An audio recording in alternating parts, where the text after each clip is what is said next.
कल के लेक्चर में बच्चों हम लोगों ने ये देखा था कि what is the meaning of the differentiation. हम लोगों ने कैलकुलेट किया था कि किस प्रकार से क्वांटिटी जो हो डिपेंडेंट होंगी, इंडिपेंडेंट होंगी, कौन सी क्वांटिटी फंक्शंस कहलाएगी, कौन सी क्वांटिटी फंक्शन नहीं कहलाएगी। फाइनली हमारे पास में जो रिज़ल्ट आया था वो हमारे पास में डिफरेंशिएशन का जो फॉर्मेट आया था, उस फॉर्मेट के अकॉर्डिंग हम लोगों ने लिखा था limit t tends to zero या t approaching to zero y plus का डेल वाई माइनस का y divided by del x.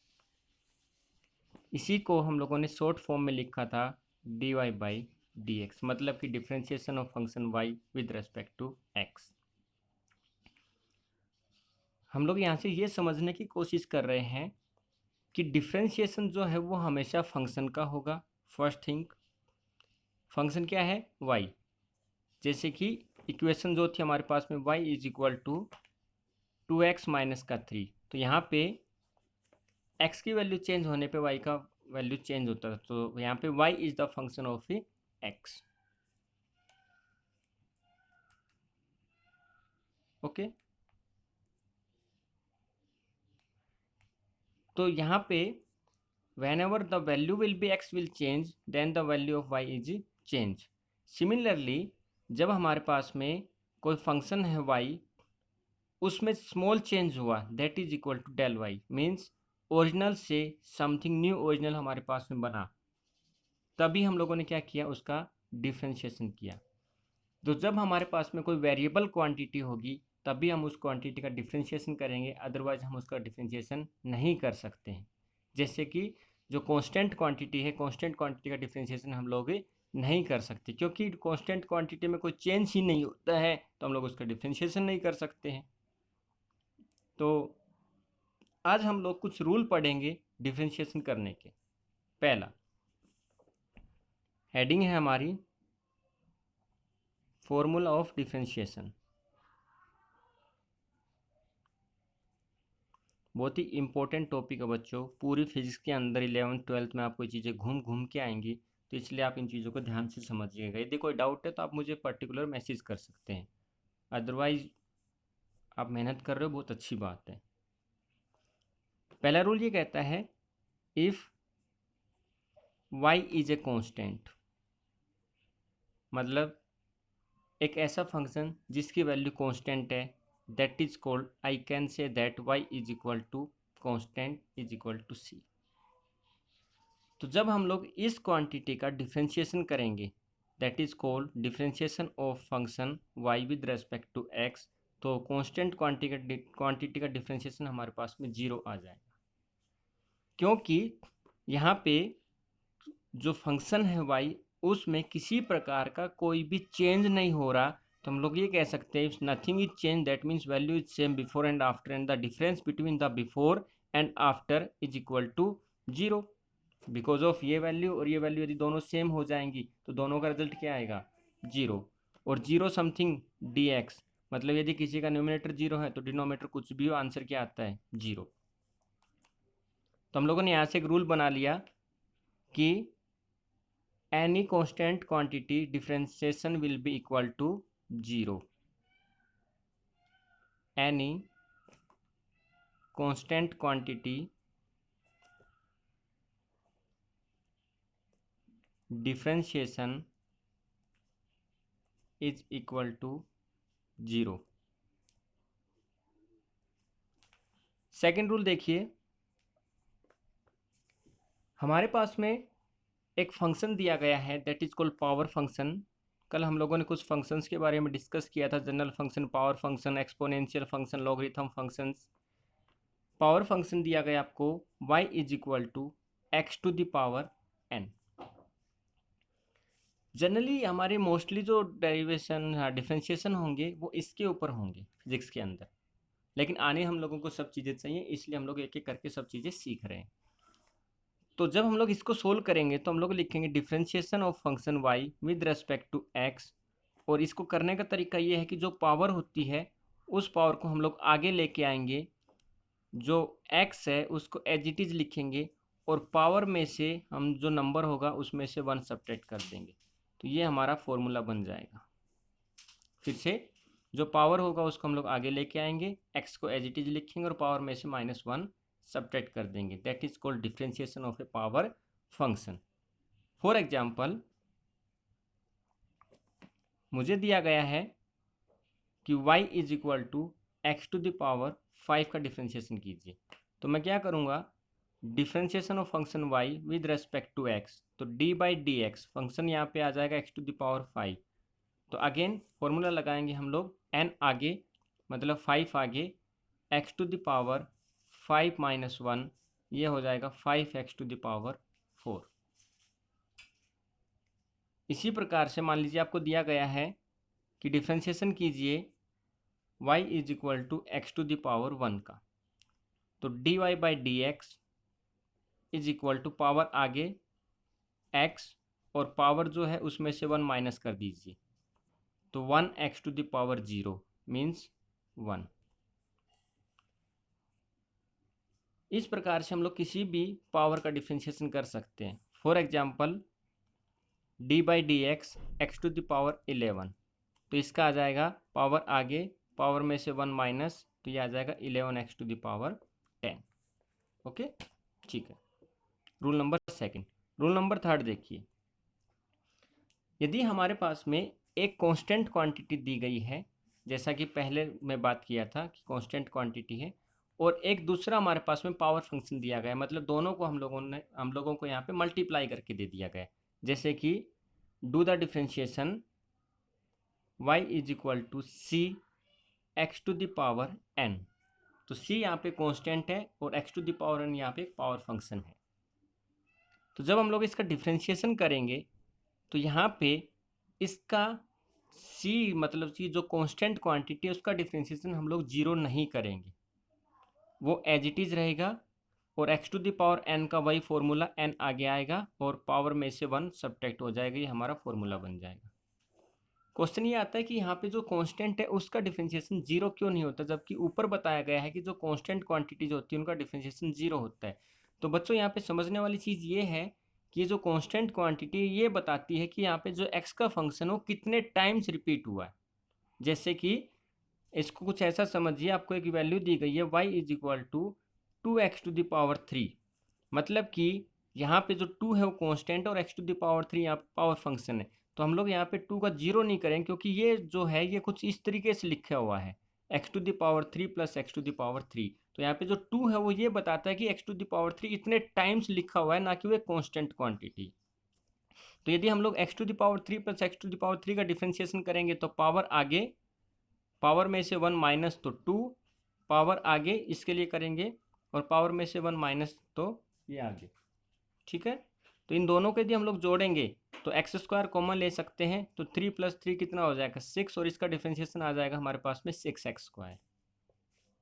लेकिन यदि हम लोग यहाँ से ये समझे कि ये 2 जो है वो कांस्टेंट ना हो कि 2x की पावर 3 प्लस एक्स की पावर 3 2 टाइम्स लिखा हुआ है, और जब हम लोग इसका डिफरेंशिएशन करेंगे तो ये आएगा dy बाई डी एक्स, और 2 इंटू में पावर आगे और पावर में से 1 माइनस, तो 3 माइनस 1 2, और ये भी कितना आ जाएगा 6x स्क्वायर।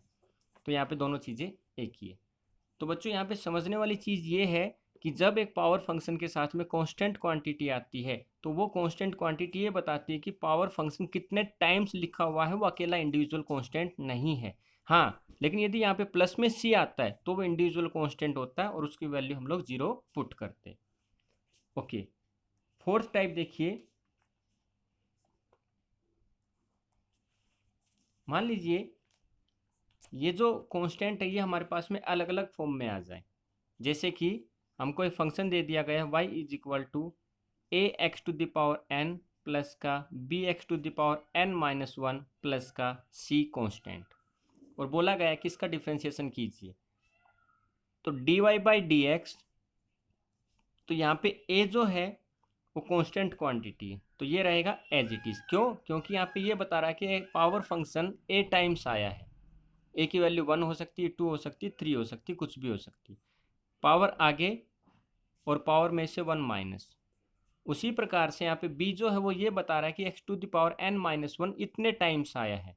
मान लीजिए b की वैल्यू 5 है, तो हम लोग ये कहेंगे कि यहाँ पे x to the power n minus one function 5 times आया है। जैसे x to the power n minus one, x to the power n minus one, like that, x to the power n minus one, x to the power n minus one, x to the power n minus one, इस तरीके से। ठीक है, तो यहाँ पे हो जाएगा a n x to the power n minus one, b power आगे फंक्शन का करेंगे तो जो सॉरी पावर आ गया, पावर में से वन माइनस तो n माइनस टू। लेकिन यहाँ पे जो c है कांस्टेंट, ये इंडिविजुअल है। यहाँ पे ये नहीं बता रहा कि x कितने टाइम्स है, यहाँ पे c कांस्टेंट है, अकेला है, इसलिए इसका बन जाएगा 0। ये हमारा डिफरेंशिएशन हो जाएगा। जैसे कि फॉर एग्जाम्पल आपको दिया गया है y is equal to 3x square plus का 2x प्लस का 7। तो जब हम लोग इसका डिफरेंशिएशन करेंगे तो ये आ जाएगा हमारे पास में 3 2 जा 6, क्योंकि पावर आगे, और 2 माइनस वन 1, प्लस का 2 और प्लस का 0, ये इसका डिफरेंशिएशन हो जाएगा। आगे देखिए, कई बार क्या होगा कि हमें दो फंक्शन है वो प्रोडक्ट में दिए जाएंगे, मल्टीप्लाई में कर दिए जाएंगे। जैसे कि मान लीजिए आपको एक फंक्शन दे दिया गया u और एक फंक्शन दे दिया गया v, और आपको बोला गया कि इन दोनों फंक्शंस का डिफरेंशिएशन कीजिए। तो जब दो फंक्शंस मल्टीप्लाई में आते हैं तो उनका डिफरेंशिएशन करने का हमारे पास में जो फॉर्मूला है वो है d by d x. u एक फंक्शन और v एक फंक्शन है यहाँ पे। तो first function as it is, second function का differentiation plus second function as it is और फर्स्ट फंक्शन का differentiation. For example d by d x, यहाँ पे आपके पास में है x to the power 4 sine x। तो यहाँ पे पहला फंक्शन बन जाएगा x टू द पावर 4, दूसरा फंक्शन बन जाएगा साइन x। तो first function as it is मतलब x to the power 4, sine x का डिफरेंशिएशन, सेकंड फंक्शन का डिफरेंशिएशन। तो बच्चों यहाँ पे याद रखिएगा कि जो साइन x होता है ट्रिग्नोमेट्री में, उसका डिफरेंशिएशन होता है कोस x। अभी हम लिख लेंगे थोड़ी देर बाद में। Second function as it is मतलब कि साइन x यहाँ से एज इट इज, और फर्स्ट फंक्शन का डिफरेंशिएशन मतलब x टू द पावर 4 का जब हम लोग करेंगे तो पावर आगे और पावर में से 1 माइनस मतलब 4 माइनस 1 3। तो यहाँ पे आ जाएगा x to the power 4 cos x plus का 4x की 3 साइन x, ये इसका डिफरेंशिएशन आ जाएगा। तो ये लगेगा हमारे पास में यहाँ पे प्रोडक्ट रूल। इसी प्रकार से हमारे पास में डिवीजन रूल भी आता है। जब दो फंक्शंस हमारे पास में डिवीजन में दे दिए जाएंगे तो डिवीजन रूल पे हम लोग लगाना जानते हैं। हालांकि फिजिक्स के अंदर डिवीजन रूल ज़्यादा नहीं लगता है, प्रोडक्ट रूल बहुत ज़्यादा लगता है, इसलिए हम लोग डिवीजन रूल को सिर्फ याद रखेंगे। तो मान लीजिए आपके पास में दो फंक्शन है, तो d by d x u upon v मतलब डिवाइड में दो फंक्शंस है, तो उनका फॉर्मूला है first function sorry second function as it is, that is called, ये यू जो है पहला फंक्शन कहलाएगा, v जो है वो सेकंड फंक्शन कहलाएगा। तो second function as it is, differentiation of first function, minus का साइन लगाएंगे हम लोग, first function as it is, u as it is, differentiation of second function, और डिवाइडेड बाई जो सेकंड फंक्शन है उसका हम लोग होल स्क्वायर कर देंगे। ये हमारा फॉर्मूला बन जाएगा। ओके, आगे देखिए। तो इस तरीके से हमारे पास में 6 तरीके हैं, या ये कह सकते हैं कि 6 रूल है जो हम लोगों को डिफ्रेंशिएशन करने में हेल्प करते हैं। उम्मीद आपको ये पूरे रूल समझ में नहीं आ रहे समझ में आ रहे हैं। आपको यदि कोई भी डाउट है तो आप मुझे मेरे नंबर पे मैसेज कर सकते हैं, आपके डाउट जो है बाकायदा दूर किए जाएंगे। सिमिलरली एक बहुत ही इम्पोर्टेंट सी टर्म देखिए जो आपको कंफ्यूज कर सकती है। देखिए बच्चों, हमको दे दिया गया है कि do the differentiation, do the differentiation, और आपको y की वैल्यू दे दी गई है for example sign x square, और बोला गया कि इसमें डिफ्रेंशिएशन कीजिए। तो बच्चों इसमें दो चीज़ें हैं, एक फंक्शन जो है वो साइन एक्स का है और खुद एक फंक्शन जो है वो एक्स स्क्वायर के रूप में। तो यहाँ पे जो u है, लेट मी अज्यूम दैट जो u है वो बन जाएगा फंक्शन ऑफ v का, that is called sine x का, और जो v है वो ऑलरेडी फंक्शन है किसका, एक्स का। फिर से यहाँ पे दो टर्म्स है, देखिए साइन एक्स नहीं, एक्स का स्क्वायर, और जो स्क्वायर आता है तो स्क्वायर किस में काउंट हो जाएगा, तो यहाँ पे स्क्वायर पावर में बन जाएगा, और पावर क्या हो जाएगा, यहाँ पे एक पावर फंक्शन का काम करेगा। तो यहाँ पे साइन एक्स जो है वो एक अलग से फंक्शन है, और एक्स स्क्वायर जो है वो एक पावर फंक्शन है। तो यहाँ पे दो पावर फंक्शन है, सॉरी यहाँ पे दो फंक्शन हो गए, एक पावर फंक्शन एक जनरल फंक्शन। तो यहाँ पे एक जो यू हम लोगों ने माना, वो मान लीजिए हम लोगों ने माना साइन एक्स का, और जो एक्स स्क्वायर है वो ऑलरेडी फंक्शन है किसका, एक्स का, पावर फंक्शन। तो जब हम लोग इसको सोल्व करेंगे, तो इसको सोल्व करने का तरीका ये है कि हम लोग इसको दो भागों में तोड़ेंगे। जैसे कि d y by d x जो हम लोग करेंगे, तो ये आ जाएगा d u by d v, that is d v, और d v by d x, क्योंकि u जो है वो फंक्शन है v का, और यहाँ पे जो v है वो फंक्शन है x का। तो जब इसको सोल्व करेंगे तो ये आएगा d u by d v, मतलब कि v की जो वैल्यू हो फंक्शन x का, तो यहाँ पे फंक्शन x का क्या आ जाएगा, एक्स स्क्वायर, तो ये आएगा d by d x square, और u की जगह क्या आ जाएगा, sine x square multiplied by d v मतलब क्या है हमारे पास में, डी एक्स स्क्वायर, और x क्या है हमारे पास में ऑलरेडी, डी एक्स। समझ में आ रही है चीज़। इसको सोल्व करेंगे तो साइन एक्स का जो डिफ्रेंशिएशन होता है वो होता है कोस एक्स स्क्वायर, और यहाँ से डी एक्स स्क्वायर मतलब पावर जो है दैट इज कॉल्ड, ये ऐसा बनेगा डी बाई डी एक्स। तो जो पावर है वो आगे आएगी, और पावर में से वन सब्ट्रैक्ट होगा तो टू माइनस वन, तो ये पूरा सोल्व करेंगे तो ये बन जाएगा two x cos x square. ये बहुत ही इंपॉर्टेंट है, आपको याद रखना है। समझने का तरीका ये है कि पहले जो फंक्शन दिया गया है उसका डिफ्रेंशिएशन कर दीजिए, और उसके बाद में जो पावर फंक्शन दिया गया है उसका सेपरेट डिफ्रेंशिएशन कर दीजिएगा। इसी को कुछ ऐसा भी समझ सकते हैं हम लोग अल्टरनेट में।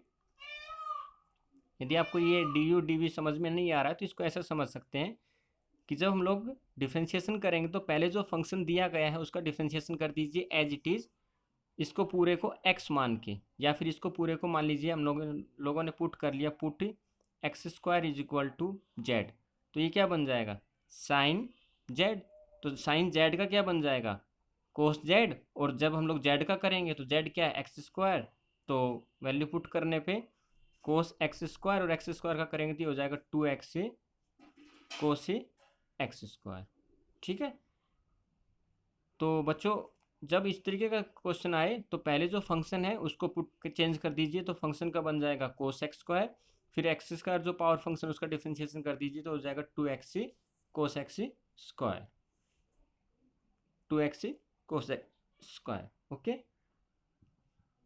ये कुछ रूल है हमारे पास में डिफरेंशिएशन करने के। उम्मीद आपको ये चीज़ें समझ में आएंगी। क्या क्या रूल है, पहला कांस्टेंट क्वांटिटी का जीरो होता है, दूसरा पावर फंक्शन में पावर आगे चली जाती है और पावर में से वन माइनस हो जाता है, तीसरा जब एक पावर फंक्शन के साथ में कांस्टेंट क्वांटिटी मल्टीप्लाई में आती है तो कांस्टेंट क्वांटिटी का जीरो नहीं होता है, वो ये बताता है कि वो कांस्टेंट क्वांटिटी कितने टाइम्स रिपीट हुई है।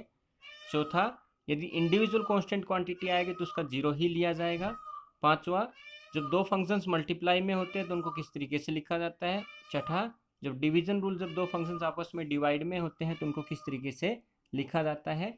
और इसको हम लोग कह सकते हैं सातवां, कि जब एक फंक्शन के साथ में दूसरा फंक्शन जुड़ा हुआ होता है तो उसका पहले वाले फंक्शन का एज इट इज करेंगे, साइन का कोसेक्स करेंगे, और फिर दूसरा जो फंक्शन है पावर फंक्शन उसका करेंगे, और दोनों को साथ में, दोनों को फिर से यहाँ पे साथ में लिख देंगे।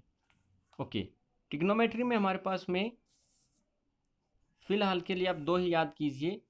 डिफ्रेंशिएशन जो होता है साइन एक्स का वो होता है हमारे पास में कोस एक्स, और जो डिफ्रेंशिएशन होता है हमारे पास में कोस एक्स का वो होता है माइनस का sine x. As per requirement हमें और भी याद करने पड़े तो हम लोग करेंगे, लेकिन फिलहाल आप दो याद कीजिए। फिजिक्स में मोस्टली इन दोनों से काम चल जाता है। आप लोग जब ट्वेल्थ में होगे तो आपको बहुत सारे ये फॉर्मूलेज याद करने पड़ेंगे ट्रिग्नोमेट्री वगैरह के, बट वो तब की तब देखेंगे। ठीक है, अभी के लिए इतना है।